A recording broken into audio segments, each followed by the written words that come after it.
오늘 이 본문의 이야기의 주인공은 여호사밧입니다. 여호사밧은 아버지 아사와 함께 유대의 선왕으로 불릴 만한 왕이었습니다. 여호사밧의 진가는 그 역대기에 잘 기록되어져 있는데요. 역대기에서 비교적 긴 분량으로 그의 선한 업적들이 기록되어져 있지만 오늘 본문은 굉장히 짧은 구절로 여호사밧을 평가하고 있습니다. 그 중에 대표적인 게 43절인데요. 한번 같이 읽어보도록 하겠습니다. 여호사밧이 그의 아버지 아사의 모든 길로 행하며 돌이키지 아니하고 여호와 앞에서 정직히 행하였으나. 네. 여호사밧의 행적을 오늘 한번 세 가지로 나눠보려고 합니다. 가장 대표적으로 여호사밧은 신앙개혁을 했던 인물입니다. 46절에 보면은 그의 아버지를 따라 남색하는 자를 다 몰아냈습니다. 그의 신앙의 개혁의 뿌리인 아버지 아사로부터 시작이 됩니다. 아버지 아사는 우상을 제거하였고 남색하는 자들을 쫓아냈지만 전부 쫓아낸 것은 아니었습니다. 남은 자들을 여호사밧이 왕권을 잡으면서 완전히 쫓아내게 되는 장면이 오늘 기록되어져 있습니다.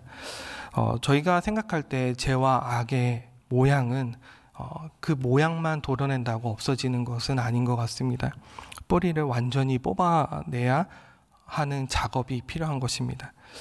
제가 군대에 있을 때 한 달에 한두 번 정도 그 주말마다 나가고 작업을 했었는데요. 잡초를 뽑는 작업이었습니다.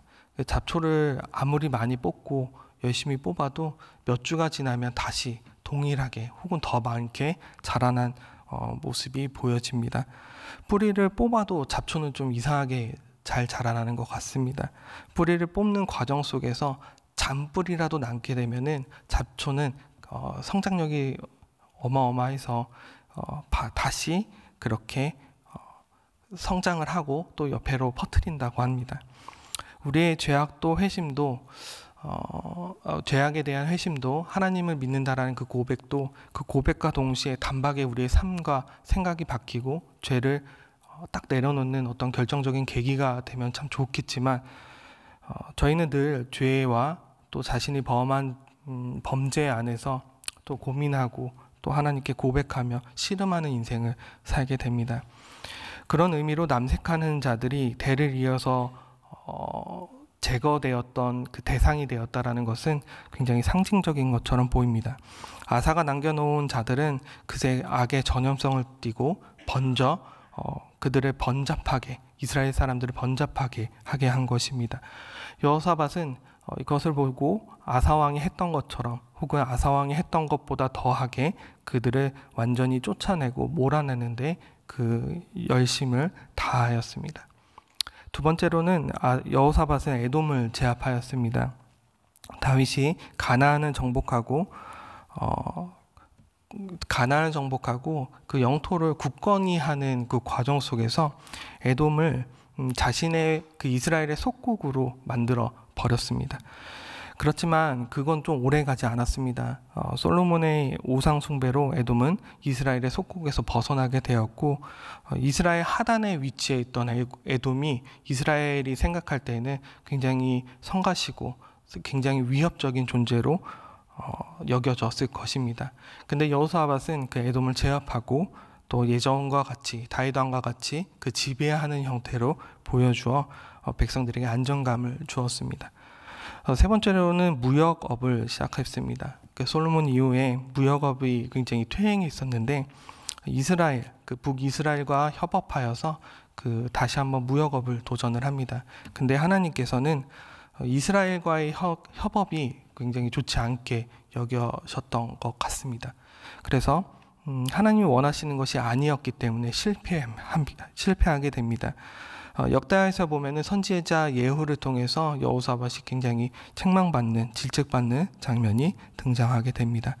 그 이후에도 여호사밧이 북이스라엘과 협업하는 장면들이 등장을 하게 되는데 그것은 하나님께서 굉장히 노여움을 사게 되는 어떤 한 사건이 되게 됩니다. 여호사밧은 이렇게 나름대로 그 자신의 백성을 존중하고 왕으로서의 책임을 다하면서 노력했던 모습들이 보여집니다. 그런데 성경에서는 그에게 굉장히 아쉬운 점도 같이 표현하게 되는데요. 그를 칭찬했던 43절에 아쉬움도 같이 기록되어져 있습니다. 43절 하반절인데요. 한번 같이 읽도록 하겠습니다. 산당은 패하지 아니하였으므로 백성이 아직도 산당에서 제사를 드리며 분향하였더라. 여호사밧에게 있어서 산당은 완전히 제거하지 못하는 치명적인 어떤 그런 평가를 받게 됩니다.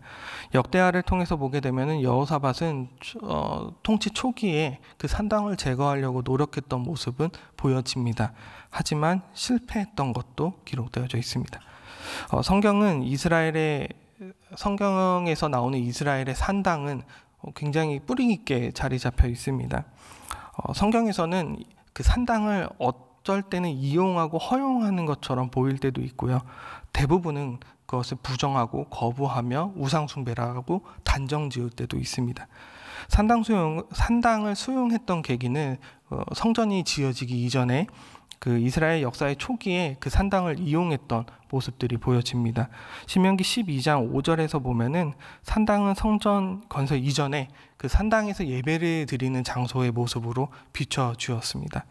선지자 사무엘은 라마의 외곽에 있는 산당에서 제사를 드리는 장면이 그려지기도 합니다. 이것은 어디까지나 일시적인 허용이지 산당 자체를 허용하신 것, 인정하신 것은 아닙니다. 성경에서는 이를 제외하면 대부분 부정적으로 여겨지며 판단하고 그들을 정죄합니다. 대부분 성경은 산당 이용을 우상숭배라고 말하고 있습니다. 산당은 여호와 하나님께 등을 드리는 죄의 행위를 말하게 됩니다. 그 산당 안에서 하나님만 예배드리는 것이 아니라 그 가나안 신의 여러 신들을 같이 예배드리고 아직도 잔존하고 같이 그것이 있었던 것으로 보여지기 때문에 그들은 우상숭배이며 그것을 척결하지 못한 것을 여호사밧의 어떤 실패의 한 모습으로 성경은 그려지고 있습니다. 솔로몬 시대 이후에 북이스라엘과 남유다로 나뉘게 되면서 북이스라엘의 르호보암이군요. 네, 르호보암은 여로보암 맞습니다. 네, 죄송합니다. 북이스라엘의 여로보암은 산당을 더욱 증축하였고 마을 곳곳에 세우게 됩니다. 그리고 레위인이 아니라 일반 사람들, 자원하는 사람들을 뽑아서 그 산당에 배치하여서 사람들이 예루살렘에 있는 그 솔로몬 성전으로 가지 못하게, 예루살렘에 있는 성전을 그리워하지 못하게 그 산당을 이용합니다. 이 이후에 산당은 북이스라엘만 존재했어야 되는데 그게 점차적으로 남유다에도 유행처럼 번지고 점진적으로 보편화되는 그런 상황이 발생하게 됩니다. 보편화된 산당은 그 여호와 하나님을 위해 또 예배드리는 그런 장소는 아니었습니다. 여전히 가나안 이방신들을 위한 예배의 초소가 되고 있었던 것입니다. 우리의 삶에서 여호사밧이 남긴 산당과 같은 존재들이 좀 있지 않을까 생각해 봅니다. 익숙해지고 당연한 것들이 많아지면서 산당이라고 느껴지지 않는, 오히려 내 마음 안에 있어서 우상숭배의 근원이고 죄의 근원이면서도 여전히 잔존해 있고 없애지 못하는 것으로 남겨져 있는 것들이 있지 않을까, 오늘 이 시간 좀 생각해 보셨으면 좋겠습니다. 코로나가 세상의 많은 것을 바꿨습니다. 그중에 교회 여러 분위기들도 많이 바꿨는데 가끔 이제 장교자들과 전화 통화가 되어서 연결해서 이렇게 여러 대화를 나눠보면은, 처음에는 이게 코로나가 유행하면서 예배를 참 잘 드리고 또 예배당에 와가지고 하나님께 경배했던 것들이 참 좋았는데, 점차적으로 온라인으로 예배 드리다 보니까 그것이 편해지고 어느 순간 교회로 나오는 것이 좀 어렵게 느껴진다라고 얘기하는 이야기들을 듣게 됩니다. 온라인 예배 자체가 산당이 될 수는 없습니다. 근데 우리가 그 예배를 향한 마음, 예배를 향한 우리의 태도, 우리의 게으름, 이런 것들을 돌아봤을 때 온라인 예배 자체도 산당이 될 수도 있다라는 것입니다. 우리는 하나님 앞에 나아가는 데 있어서 가장 중요한 것이 무엇입니까? 아버지께 예배드리고 아버지께 경배하면서 아버지를 바라보는 것이 가장 중요한 것인데, 저희들의 게으름과 저희들의 편의와 저희의 안락함을 위해서 그것을 이용하게 된다면 그것조차도 산당이 되지 않을까 생각해 봅니다. 우리가 보편적으로 알려지고 많은 사람들이 자연스럽게 하게 되면서 착각하게 되는 것들이 많이 있습니다. 나쁜 건데, 죄인데, 하지 말아야 되는 것인데 사람들이 하게 되니까, 많은 사람들이 그걸 선호하니까 나 또한 그것이 하는 것이 죄가 아닌 것처럼 여기고 즐거워하고 기쁨을 누리는 경우들이 있다라는 겁니다. 그리스도인으로서 우리가 제일 기억해야 될 것이 무엇입니까? 하나님의 말씀이 왜곡되거나 그 진리가 변질되어서는 안 된다라는 것입니다. 우리의 모든 기준과 생각과 가치는 하나님께 맞춰져 있고 하나님이 가장 원하시는 바를 하기 위해 노력하는 것이 우리 그리스도인들의 사명이자 역할이지 않습니까? 그런 사명과 역할을 잊어버린 채 세상의 흐름에 편승하여 세상의 흐름에 맞춰서 살아갈 때가 많이 있다라는 것입니다. 산당이라는 것은 개개인 누구나 하나씩 존재할 수 있습니다. 하나 이상일 수도 있습니다. 저 또한 이런 산당의 존재가 분명히 있습니다. 산당은 죄를 합리시키며 옳고 그름의 기준을 하나님이 아닌 자신이 처한 상황, 환경, 배경, 또 감정 이런 것들로 국한시켜버리고 하나님의 옳음이 아니라 자기 자신의 평안과 옳음을 주장하며 나아갈 때가 있다는 것입니다. 여호사밧은 산당을 제거하기 위해 초창기 노력했다라고 앞서 말씀드렸습니다.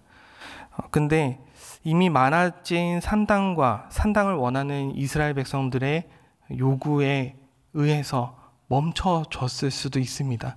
또는 여호사밧 자신이 산당은 그렇게까지 제거하지 않아도 되지 않을까? 이런 생각을 했을 수도 있습니다. 이 모든 건 다 추측입니다.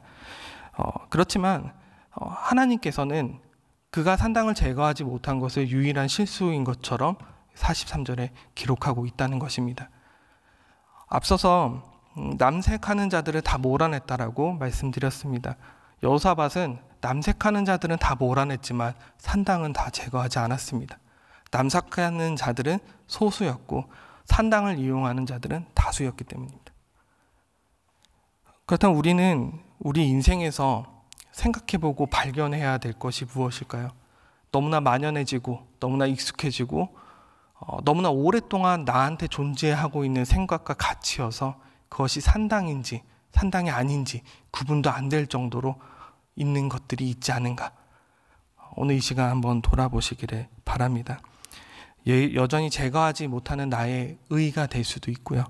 나의 만족이 될 수 있고 하나님이 주시지 않는 화평을 자신의 것으로 여기면서 그것을 산당처럼 여기고 살 때도 있지 않을까 생각해 봅니다.